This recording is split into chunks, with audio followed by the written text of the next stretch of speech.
Students, कल की जो वीडियो थी उसके अंदर हमने कुछ बेसिक चीज़ों के बारे में देखा था, चैप्टर के बारे में।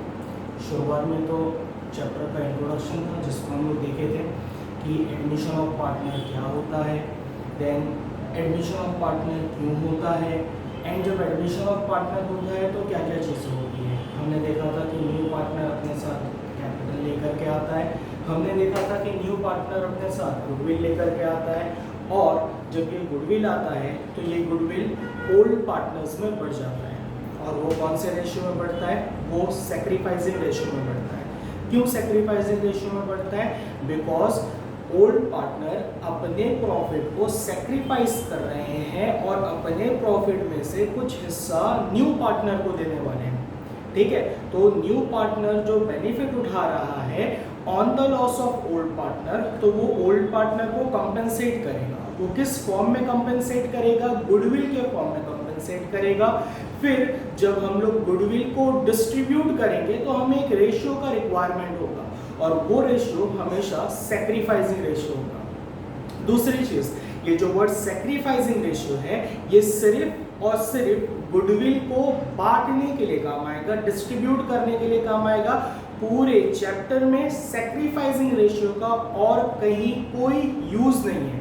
मतलब जब भी मैं आपको बोलूं सैक्रिफाइसिंग रेशियो क्यों इस्तेमाल होता है, तो आपका एक ही आंसर होना चाहिए, सैक्रिफाइसिंग रेशियो गुडविल को ओल्ड पार्टनर में डिस्ट्रीब्यूट करने के लिए इस्तेमाल होता है। ठीक है, सैक्रिफाइसिंग रेशियो गुडविल को डिस्ट्रीब्यूट करने के लिए इस्तेमाल होता है, उसके अलावा उसका कोई ऑब्जेक्ट नहीं है पूरे चैप्टर के अंदर सैक्रिफाइसिंग रेशियो का। ठीक है, अब नया पार्टनर जब बिजनेस के अंदर आएगा तो हमने बात किया था कि उसको पार्टनर बनने के लिए सबसे बेसिक रिक्वायरमेंट जो है उसको अपने साथ कैपिटल लेकर के आना पड़ेगा। क्या लेकर आना पड़ेगा? कैपिटल। क्योंकि जब तक वो कैपिटल नहीं देगा वो बिजनेस का ओनर नहीं बन सकता है। अब बिजनेस के अंदर कैपिटल आ रहा है, ये एक इवेंट है, इसको बुक्स ऑफ अकाउंट्स के अंदर रिकॉर्ड करना पड़ेगा। तो ये बुक्स ऑफ अकाउंट्स में कैसे रिकॉर्ड होगा? तो इसकी एक जर्नल एंट्री है। ठीक है, क्या इसकी एक जर्नल एंट्री है जो कि अभी मैं फ्रेम करने के लिए जा रहा हूं। आज फिलहाल हम लोग 3 जर्नल एंट्री देखेंगे। पहला, अगर न्यू पार्टनर अपने साथ कैपिटल लेकर के आता है and that too in cash. अगर न्यू पार्टनर अपने साथ गुडविल लेकर के आता है कैश में, और जब वो गुडविल लेकर के आता है तो जब वो बिजनेस के पार्टनर्स में, कौन से पार्टनर्स में? ओल्ड पार्टनर्स में डिस्ट्रीब्यूट होगा, बटेगा, तो वो किस तरह बटेगा, उसकी क्या जर्नल एंट्री होगी। तो हम लोग आज ये 3 जर्नल एंट्री देखेंगे, उसके बाद हम लोग सम्स की तरफ प्रोसीड करेंगे। ठीक है, अब जैसे कि आपको पता है कि जर्नल एंट्री के अंदर 2 एंट्रीज होगी, एक डेबिट होगा और एक क्रेडिट होगा। हर ट्रांजैक्शन के अंदर एक डेबिट होता है और एक क्रेडिट होता है। एक डेबिट और एक क्रेडिट। एक डेबिट और एक क्रेडिट क्यों होता है? क्योंकि हम जो बुक्स ऑफ अकाउंट्स मेंटेन कर रहे हैं ना, ये double entry book keeping system है। Double entry book keeping system मतलब हर ट्रांजैक्शन के 2 इफेक्ट दिखेंगे, 2 एस्पेक्ट होंगे, 2 इफेक्ट दिखेंगे।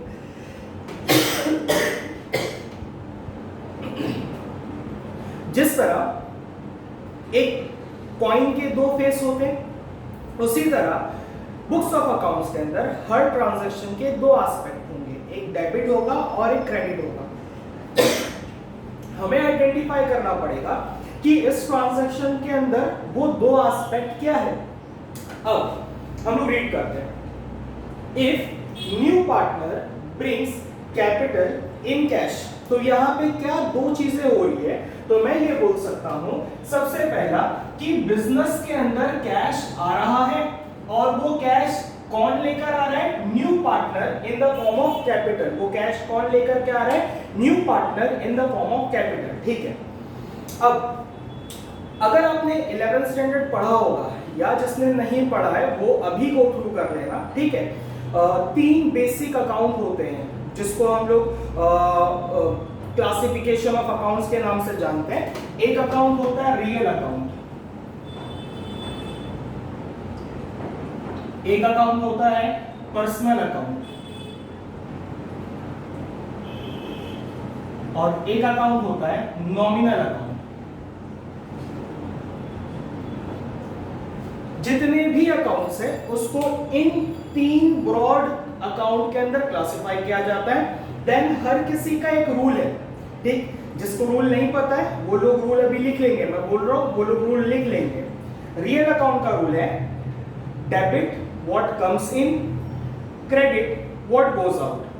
मतलब अगर कोई चीज आएगी डेबिट कर देंगे उसको, डेबिट व्हाट कम्स इन। अगर कोई चीज आ रही है और वो रियल अकाउंट के कैटेगरी में पड़ रही है और वो आ रही है कम्स इन, तो उसको डेबिट करना है। क्रेडिट व्हाट गोज आउट का मतलब अगर वो अकाउंट रियल अकाउंट है और वो चीज जा रही है तो उसको हम लोग क्रेडिट करेंगे, क्योंकि रूल बोलता है डेबिट व्हाट कम्स इन। अगर वो आएगा तो उसको डेबिट करेंगे, जाएगा तो क्रेडिट करेंगे। अब कुछ लोग सोच रहे हैं अब रियल अकाउंट में आता क्या है, तो रियल अकाउंट के अंदर आते हैं हमारी प्रॉपर्टीज, हमारे असेट। जैसे कि अगर मैं बोलूं कैश हमारी प्रॉपर्टी है तो कैश रियल अकाउंट का एग्जांपल है, कैश रियल अकाउंट में जाएगा। मतलब जब भी बिजनेस में कैश आएगा तो उसको बताओ डेबिट करेंगे क्रेडिट करेंगे, रूल के हिसाब से मैं रूल बोल रहा हूं। Debit what comes in, credit what goes out. तो बताओ जब बिजनेस में कैश आएगा तो डेबिट होगा या क्रेडिट होगा? डेबिट होगा। रूल बोलता है डेबिट व्हाट कम्स इन, तो कैश बिजनेस के अंदर आ रहा है, डेबिट व्हाट कम्स इन, तो हम लोग कैश अकाउंट को डेबिट करेंगे। अच्छा, अब थोड़ी देर पहले मैंने आपको डिस्कस किया था हर ट्रांजैक्शन के अंदर 2 एस्पेक्ट होगा, एक डेबिट होगा और एक क्रेडिट होगा। मतलब अगर आप एक आइटम को करेक्टली आइडेंटिफाई कर लेंगे कि कैश अकाउंट जो है वो डेबिट होने वाला है, तो अपने आप अपने को क्या पता चल जाएगा कैपिटल अकाउंट क्या होने वाला है, क्रेडिट होने वाला है। तो यहां पर आके लिख देता हूं मैं to new partner capital account.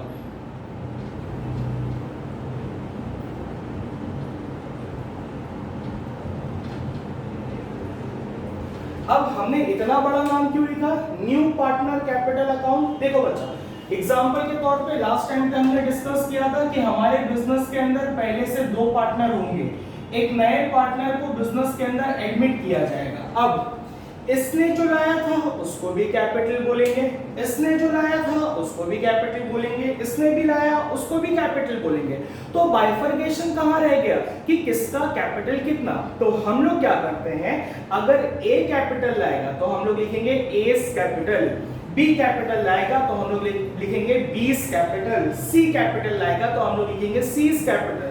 मतलब क्वेश्चन में न्यू पार्टनर का जो नाम दिया होगा हम लोग वो नाम यहां लिखेंगे। फॉर एग्जांपल राजू कैपिटल ला रहा है तो हम लोग लिखेंगे राजूस कैपिटल अकाउंट, ठीक है, राजूस कैपिटल अकाउंट। यहाँ पे पार्टनर का नाम आएगा, वो पार्टनर का नाम क्वेश्चन टू क्वेश्चन वेरी होता है, ठीक है। तो हमने देखा कि कैश अकाउंट जो है वो रियल अकाउंट में आता है। रियल अकाउंट का रूल है debit what comes in, credit what goes out. बाकी दो के भी रूल मैं आपको अभी बोल देता हूँ, लिख लेना इन दोनों के रूल भी। कहां पर लिखोगे, शुरुआत में वो जो पेज हमने खाली रखा था ना, जहां पे मैंने बोला था कि सारी थ्योरीज लिख देंगे, जिससे क्या होगा कि एक बार आप जब ऐसे पेज पलटाओगे तो आपको स्टार्ट में ही जितने भी चीजें जानकारी वाली होगी वो आपको मिल जाएगी। तो पहला कैश रियल अकाउंट के बारे में लिखा, debit what comes in, credit what goes out. दूसरा पर्सनल अकाउंट के अंदर, अब ये पर्सनल अकाउंट होता क्या है, तो पर्सनल अकाउंट है ना, वर्ड बना है पर्सन से।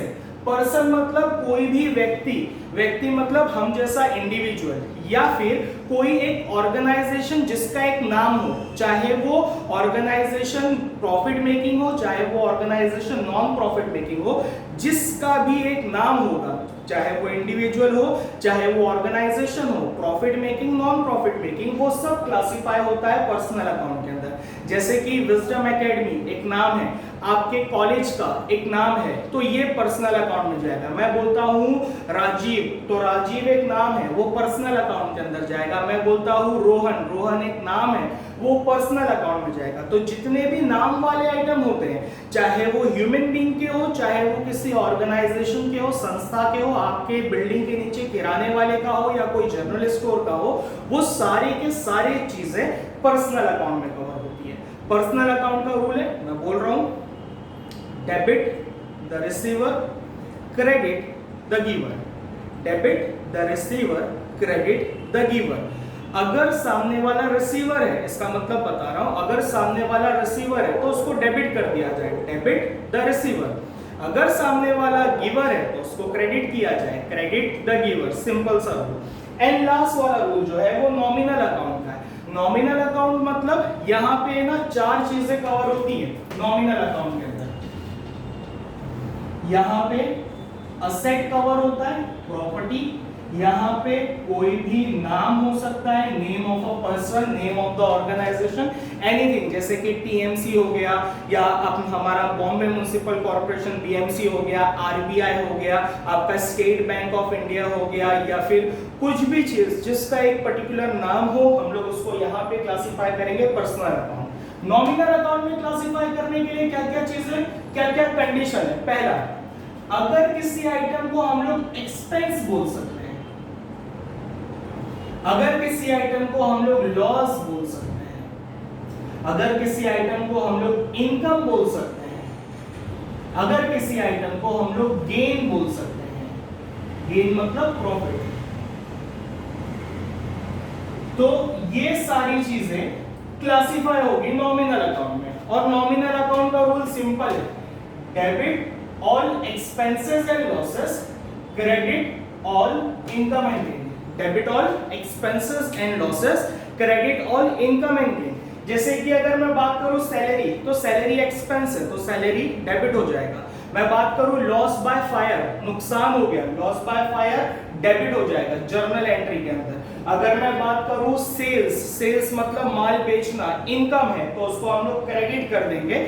या हमें लॉटरी लग जाती है तो लॉटरी हमारे लिए फायदा है, उसको हम लोग क्या करेंगे, क्रेडिट करेंगे। सिंपल सिंपल से रूल है, ठीक है। मैं एक बार फिर रिपीट कर दूं, रियल अकाउंट के अंदर सारी प्रॉपर्टीज आती है, जैसे कि लैंड हो गया, बिल्डिंग हो गया, फर्नीचर हो गया, कैश हो गया, डेटर हो गया, ये सब हमारी प्रॉपर्टीज है, असेट है, इसको हम लोग रियल अकाउंट में क्लासिफाई करेंगे। रूल है, debit what comes in, credit what goes out. मतलब फर्नीचर खरीदा तो फर्नीचर आया, जर्नल एंट्री में डेबिट कर देना। मशीन बेचा तो मशीन जा रही है, प्रॉपर्टी गया तो क्रेडिट कर देना, देखो credit what goes out. Personal account के अंदर नाम आएगा, किसी भी व्यक्ति या किसी भी ऑर्गेनाइजेशन का हो सकता है। अब इसका रूल है debit the receiver, credit the giver. अगर सामने वाला कोई चीज रिसीव कर रहा है तो उसे डेबिट कर दिया जाए, डेबिट द रिसीवर। अगर सामने वाला गिवर है तो उसको क्रेडिट कर दिया जाए, क्रेडिट द गिवर। ठीक है, रूल सिंपल है, खाली आपको बाय हार्ट करने पड़ेगी कि कोई जर्नल एंट्री फ्रेम करते टाइम पे ये बेसिक कंडीशन है। दूसरी चीज, हम कॉमर्स पहली बार पढ़ रहे हैं, मतलब हमने ना तो इसको नर्सरी में पढ़ा है ना तो 1st to 10th में पढ़ा है, ये एकदम फ्रेश सब्जेक्ट है। तो जिनको ऐसा लगता है यार हमने अपनी जिंदगी में कुछ नहीं किया है तो वो अब कुछ कर सकते हैं, ठीक है। ये रूल्स याद रखना है, रूल्स को याद रख के एंट्रीज के अंदर फ्रेम करना है, ठीक है। कोई बड़ी बात नहीं है, आप कंप्लीट फ्रेश स्टार्ट कर सकते हो। और लास्ट है नॉमिनल अकाउंट। नॉमिनल अकाउंट में क्या क्या चीजें आएंगी, तो यहाँ पे एक्सपेंसेस होगा तो आएगा, लॉस दिखेगा तो यहाँ कवर होगा, इनकम दिखेगा तो यहाँ कवर होगा, गेन या प्रॉफिट होगा तो यहाँ कवर होगा। अब रूल क्या है, debit all expenses and losses, credit all income and gain, ठीक है। ये रूल्स आप लोग बुक के अंदर रख लेंगे। दूसरी चीज, जब आप कोई एंट्रीज फ्रेम करते हो तो मैंने आपको बोला हर एंट्री के 2 एस्पेक्ट, कितने एस्पेक्ट होंगे, 2 एस्पेक्ट होंगे। अगर आप 2 में से किसी एक एस्पेक्ट को अच्छी तरह समझ लेते हो तो दूसरा एस्पेक्ट अपने आप बन के निकल जाएगा, आपको एंट्रीज रट्टा नहीं मारनी पड़ेगी। At the end of the day अगर अपने को एंट्रीज नहीं समझ में आती है तो हमारे पास एक क्लास ऑप्शन हमेशा अवेलेबल हो सकता है, हम एंट्रीज को याद कर सकते हैं, ठीक है। वापस से एंट्रीज पर आते हैं। If new partner brings capital in cash, तो कोई बच्चे बोल सकते हैं क्या sir new partner capital cash के अलावा भी ला सकता है, तो हाँ बेटा ला सकता है। जैसे कि 2 पार्टनर्स ने बिजनेस स्टार्ट किया, ए और बी। अब इनका जो बिजनेस था ये काइंड ऑफ स्टार्टअप था, जैसे कि आजकल चलता है ना, लोग आईटी वगैरह पढ़ लेते हैं, तो इनको क्या चाहिए था, एक लैपटॉप चाहिए था और थोड़ा कैश चाहिए था। तो ए ने बोला मैं कैश दूंगा, बी ने बोला मेरे पास लैपटॉप है मैं बिजनेस को अपना लैपटॉप दूंगा। तो कोई कंपल्शन नहीं है कि आपको कैपिटल देना है तो कैपिटल कैश ही होना चाहिए। कैपिटल अदर देन कैश हो सकता है। अदर देन कैश का मतलब नया पार्टनर जमीन दे सकता है बिजनेस को, नया पार्टनर फर्नीचर दे सकता है, नया पार्टनर मशीनरी दे सकता है, नया पार्टनर लैपटॉप, कंप्यूटर या कोई ऐसी चीज जिसकी कोई मॉनेटरी वैल्यू हो वो कैपिटल के नाम पे इंट्रोड्यूस कर सकता है। ठीक है, जरूरी नहीं है कि कैश ही लेकर आएगा, लेकिन हमारे सारे सम के अंदर आप देखोगे कि न्यू पार्टनर कैश ही लाने वाला है। ठीक है, एग्जांपल के तौर पे अगर न्यू पार्टनर कैश के अलावा कुछ लाता, मशीन लाता, फर्नीचर लाता, बिल्डिंग लाता या डेटर लाता, कुछ और लाता, तो ये बिजनेस में आ रहा है ना, तो हम लोग बोलेंगे ये सब असेट है। तो asset debit what comes in, तो हम लोग कैश की जगह पे उसका नाम लिख देते हैं। अगर वो मशीन ला रहा होता तो हम लोग लिखते हैं machine account debit to new partner capital account. अगर वो फर्नीचर ला रहा होता तो furniture account debit to new partner capital account. लेकिन आपको ये एंट्रीज याद रखने की जरूरत नहीं है, क्योंकि आपके जितने भी सम है हर सम के अंदर यही सिनेरियो है कि नया पार्टनर क्या लेकर आने वाला अपने साथ, कैश ही लेकर आने वाला है। क्या लेकर आने वाला अपने साथ, कैश। तो अपने को यहाँ वहां जाने की जरूरत नहीं है, दो चार एंट्रीज याद करने की जरूरत नहीं है, बस आप एक बेसिक आइडिया दिमाग में रख सकते हो कि इन केस अगर कुछ होता है, या हमारे अंडरस्टैंडिंग के लिए समझ सकते हो कि कैश के अलावा कुछ लाया ना तो टेंशन नहीं लेने का। एंट्री यही होगी, कैश के जगह पे उसका नाम लिख देने का। फर्नीचर लाएगा, फर्नीचर लिखने का, मशीन लाएगा, मशीन लिखने का, लैपटॉप लाएगा, लैपटॉप लिखने का, कैश लाएगा, कैश लिखने का, कहानी खत्म। ठीक है, पहली वाली एंट्री, कैश आ रहा है, कौन लेकर आ रहा है, न्यू पार्टनर ला रहा है, तो एंट्री बनेगी cash account debit to new partners capital account. आगे बढ़ते हैं, एंट्री नंबर 2 पे, if new partner brings goodwill in cash, अगर नया पार्टनर गुडविल लेकर आ रहा है कैश के फॉर्म में, तो अगेन मैं बोलूंगा बिजनेस के अंदर कैश आ रहा है, क्योंकि यहाँ पे वर्ड लिखा हुआ है ब्रिंग्स, न्यू पार्टनर अपने साथ कैश लेकर के आ रहा है, तो कैश आ रहा है, एंट्री बनेगी डेबिट व्हाट कम्स इन, तो कैश अकाउंट डेबिट टू, इसने किस नाम से लेकर के आया है, गुडविल के नाम से लेकर आया है, to goodwill account.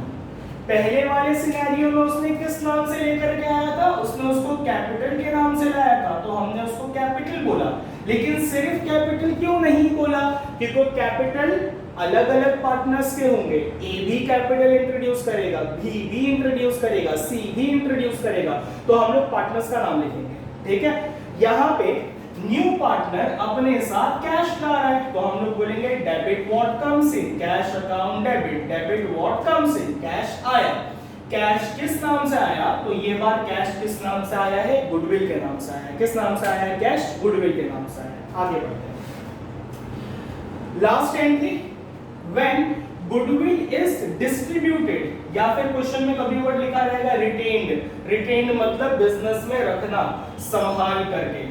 When goodwill is distributed or retained between old partners, अब ये दोनों एंट्री है ना एडजस्टमेंट में लिखी होगी, पहला एडजस्टमेंट या छठा एडजस्टमेंट या बीच में कोई एडजस्टमेंट, वहां पे आपको दिखेगा new partner brings capital in cash, ऐसा आपको दिखेगा, new partner bring capital, bring मतलब ला रहा है, कैपिटल किस फॉर्म में ला रहा है, कैश में, साफ साफ बोलेगा, नहीं बोलेगा तो आपको थोड़ी पता चलेगा कि उसने कितना कैपिटल लाया है। अगेन ये वाली एंट्री क्लियर कट क्वेश्चन के अंदर मेंशन्ड होगा कि new partner brings goodwill in cash, ये भी बोलेगा कि न्यू पार्टनर गुडविल लेकर आ रहा है, कि वो कितना ला रहा है क्वेश्चन को मेंशन करना पड़ेगा, तो ये एंट्री भी बोलेगा। लेकिन ये वाली एंट्री ये हिडन रहेगी, इसके बारे में क्वेश्चन में कोई हिंट नहीं होगा, कभी भी कोई हिंट नहीं होगा। कई बार ऐसा होता है बच्चे ये एंट्री मिस आउट कर देते हैं कि वो कहीं लिखा ही नहीं है, कुछ मेंशन ही नहीं है, तो आप लोग बोलेंगे सर ये एंट्री कब करना है, ये एंट्री तब करेंगे जब ये एंट्री करेंगे। मतलब अगर आपको क्वेश्चन में ये दिखा ना ब्रिंग ला रहा है, किस फॉर्म में ला रहा है? कैश के फॉर्म में ला रहा है। New partner brings goodwill in cash. अगर आपको दिख गया कि नया पार्टनर गुडविल लेकर के आ रहा है, नया पार्टनर क्या लेकर आ रहा है? गुडविल। अच्छा, कैसे पता चलेगा लेकर आ रहा है? तो वहां पे वर्ड ब्रिंग लिखा रहेगा। क्या लिखा रहेगा? Word bring. क्योंकि गुडविल का एक और सिनेरियो है, एक दूसरा केस है जहां पे गुडविल ब्रिंग नहीं करेगा, गुडविल को रेज किया जाएगा। रेज, गुडविल को क्या किया जाएगा? रेज। तो दो सिनेरियो पॉसिबल है गुडविल के चक्कर में। तो इसके लिए याद रखना कब ये वाली एंट्री आएगी? जब क्वेश्चन में लिखा होगा new partner brings goodwill. Brings, bring word बहुत इंपॉर्टेंट है। या तो ब्रिंग वर्ड लिखा रहा है एंट्रीज के अंदर, या तो क्वेश्चन के अंदर कैश वर्ड लिखा रहा है, तो पता चल जाएगा कि ये वाली एंट्री करनी है। ठीक है, अब यहाँ पे भी देखोगे तो ब्रिंग वर्ड आया। ब्रिंग मतलब ला रहा है, ला रहा है, लाएगा तभी कैश डेबिट होगा। डेबिट व्हाट कम्स इन। ठीक है, याद रखना। मैं फिर बोल रहा हूं, अगर क्वेश्चन में दिया है कि new partner brings goodwill in cash, तो ये वाली एंट्री आएगी। ठीक है, रेज वाला सिनेरियो एक अलग सिचुएशन है, उसको हम लोग बाद में पढ़ेंगे। फिलहाल जो क्वेश्चन हम लोग देखेंगे वो इसके ऊपर देखेंगे। तो अब हम लोग इसकी एंट्री देखते हैं। जब ये एंट्री होगी, ये एंट्री कंपलसरी है, कंपलसरी। मैं यहां पे लिख देता हूं,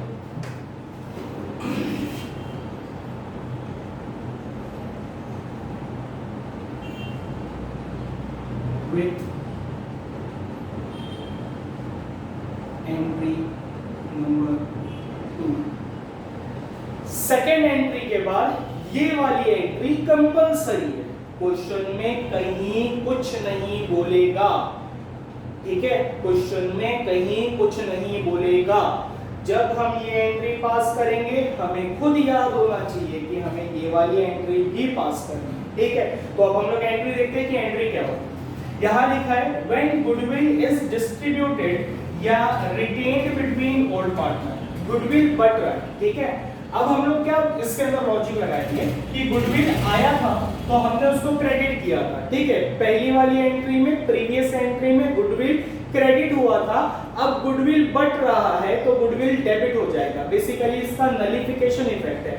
एक डेबिट और एक क्रेडिट आपस में एक दूसरे को नलीफाई कर देते हैं। तो गुडविल जब आया था तो हमने उसको क्रेडिट में रखा था, अब गुडविल जब जा रहा है, डिस्ट्रीब्यूट हो रहा है, बट रहा है, खत्म हो रहा है, तो हम उसको डेबिट कर देंगे। क्या करेंगे? अब हम लोग उसको डेबिट करेंगे। तो एंट्री बनेगी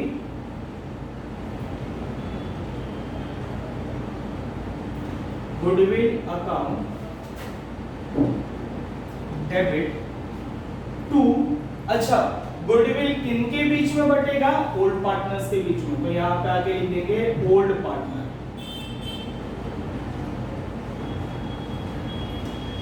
अब ओल्ड पार्टनर लिख के नहीं चलेगा, हम लोग लिखेंगे ओल्ड पार्टनर कैपिटल अकाउंट, कि वो ओल्ड पार्टनर्स के कैपिटल में पैसा जमा कर दिया जाएगा। अब ओल्ड पार्टनर एक होगा या दो होगा? दो होगा। ठीक है, दो होगा, मिनिमम दो होगा। अब जब ये पैसा दो लोग में बटेगा तो किसमें कितना और किसमें कितना, कितना कितना बटेगा, प्रॉब्लम राइज होगी। तो हमने पहले बात किया था कि जब गुडविल डिस्ट्रीब्यूट होगा तो गुडविल सैक्रिफाइसिंग रेशियो में डिस्ट्रीब्यूट होगा।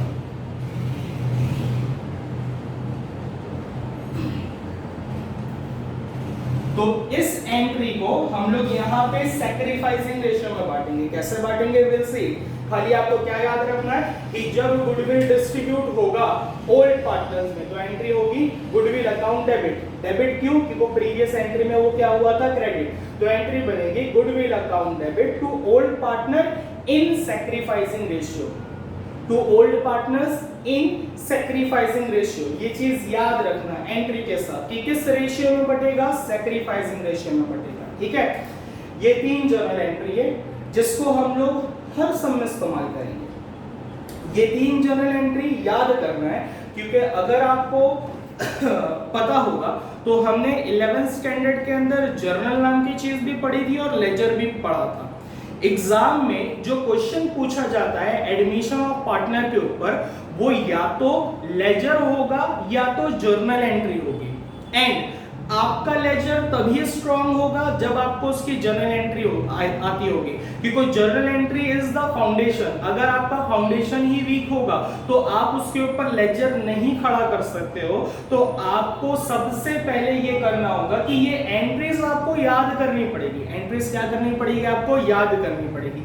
3 एंट्री है, 6 लाइन, बेसिकली 6 वर्ड, कोई बड़ी बात नहीं है, ठीक है, हमारे लिए कोई बड़ी बात नहीं है, हम इजीली याद कर सकते हैं अगर ठान ले तो, और ना ठाने तो फिर तो क्या बेड़ा गर्क है, ठीक। दूसरी चीज इंपॉर्टेंट, अगर आपको याद होगा तो 11th के अंदर है ना, हर जर्नल एंट्री के नीचे एक नरेशन लिखना पड़ता था। नरेश भाई नाम के एक आदमी होते थे जिसको हम लोग नरेशन बोलते थे।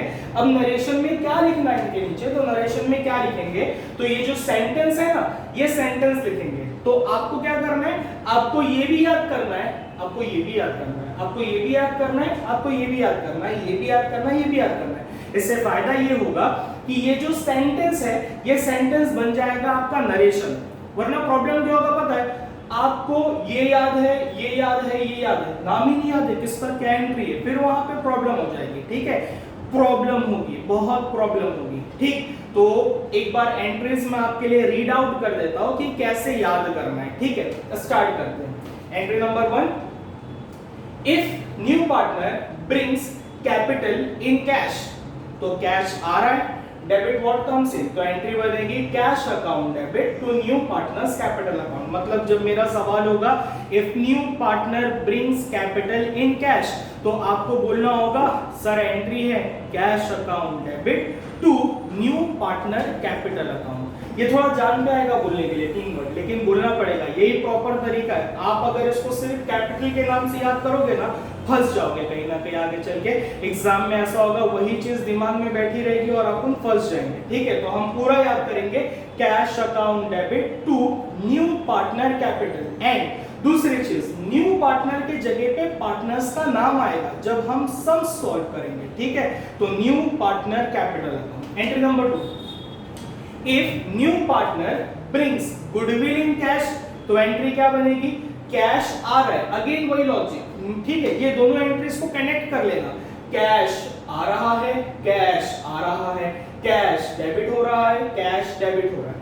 यहाँ पे कैपिटल के नाम से आया था, यहाँ पे गुडविल के नाम से आया था, तो ये दोनों एंट्री आपको एक बन के याद हो जाएगी, cash account debit to goodwill account, ठीक है। तो यहाँ पे आपको ज्यादा प्रेशर एक्सर्ट नहीं करना पड़ेगा। देन ये दोनों एंट्री क्वेश्चन के अंदर ओपनली बताएगा कि ये हुआ, कैश आया गुडविल के नाम पे, कैश आया कैपिटल के नाम पे, लेकिन इसके बारे में क्वेश्चन विल बी साइलेंट। ये वाली एंट्री हिडन होगी, आपको कभी मेंशन नहीं किया होगा। बच्चे फंस जाते हैं, यहां तक पास करते हैं, इसको भूल जाते हैं। तो ये वाली एंट्री कंपलसरी है विद एंट्री नंबर 2। मतलब जब आप ये वाला गुडविल का केस कर रहे होगे तो आपको ये वाली एंट्री पास करना कंपलसरी है। अब ये क्या एंट्री है? तो ये गुडविल को ओल्ड पार्टनर्स में बांटने की एंट्री है। व्हेन गुडविल इज डिस्ट्रीब्यूटेड, या क्वेश्चन में वर्ड यूज करेगा रिटेन्ड कभी कभी, या रिटेन्ड बिटवीन ओल्ड पार्टनर्स, तो एंट्री होगी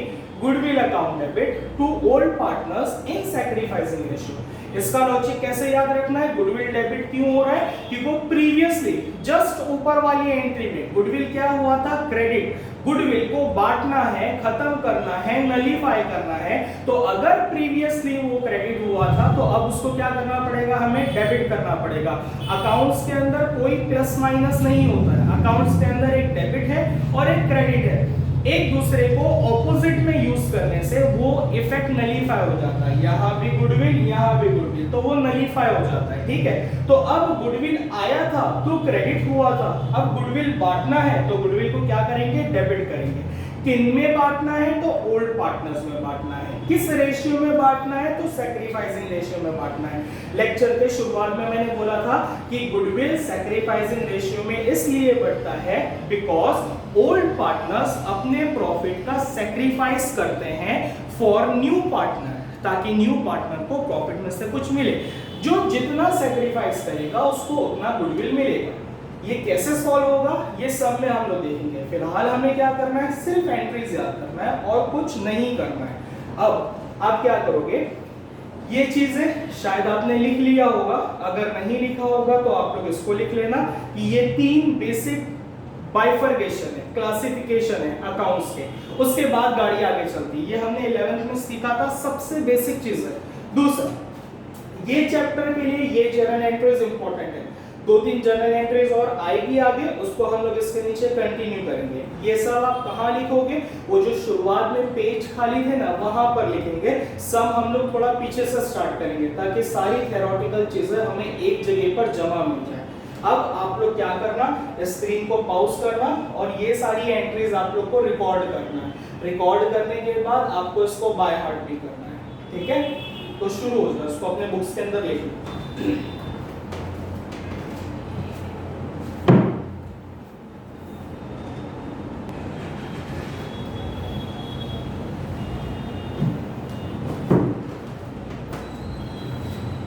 तो आपने पुराना वाला स्क्रीन कॉपी कर लिया होगा, या अगर किसी ने नहीं कॉपी की है, कोई कंटिन्यूएशन में जाना चाहता है तो पीछे जाके उसका स्क्रीनशॉट ले लेना, एसएस लेकर रख लेना, उसको कॉपी कर लेना।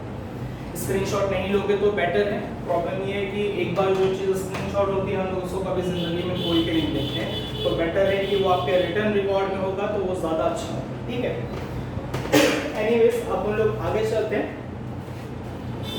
सम स्टार्ट करने के लिए क्या क्या अकाउंट प्रिपेयर किए जाएंगे, अकाउंट्स टू बी प्रिपेयर्ड, कौन कौन से अकाउंट बनाने पड़ेंगे, ठीक है? तो स्टार्ट करते हैं। एक रीवैल्यूएशन अकाउंट लगेगा। ये सब क्या होता है मैं थोड़ी देर में डिस्कस कर दूंगा। एक पार्टनर्स कैपिटल अकाउंट बनेगा, एक कैश अकाउंट बनेगा, एक गुडविल अकाउंट बनेगा। ये सब अकाउंट है। क्या है? ये सब अकाउंट है। इसके अलावा बैलेंस शीट बनानी पड़ेगी, ठीक है? बैलेंस शीट को मैंने एक अलग हेडिंग दे करके इसको अलग रिकॉर्ड किया है कि वो balance sheet is not an account. अगर आपको प्रॉपर बेसिक पता होगा तो बैलेंस शीट जो है ये एक स्टेटमेंट है, स्टेटमेंट जिसको हम लोग बोलते हैं फाइनेंशियल स्टेटमेंट, ठीक है? तो बैलेंस शीट फाइनेंशियल स्टेटमेंट का पार्ट है और ये अकाउंट नहीं है, ये अकाउंट नहीं है। अब आप लोग बोलोगे सर क्या फर्क पड़ता है, अकाउंट हो चाहे अकाउंट नहीं हो, तो क्या फर्क पड़ता है? वो मैं जब सम स्टार्ट होगा वो टाइम पे आपको बाइफरकेट करके दूंगा कि अकाउंट के अंदर क्या डिफरेंस है और एक स्टेटमेंट के अंदर क्या डिफरेंस होता है, ठीक है? बट आपको फिलहाल ये याद रखना है कि आपको चीजें मर्ज नहीं करनी है। अकाउंट अलग चीजें होती है और बैलेंस शीट अलग है, ठीक है? अब revaluation account, partners capital account and balance sheet, ये एग्जाम में पूछेगा, ये एग्जाम में पूछेगा। तो आप लोग सोच रहे होंगे सर हम ये दोनों क्यों बना रहे हैं? तो ये दोनों है ना वर्किंग नोट का पार्ट बनेगा।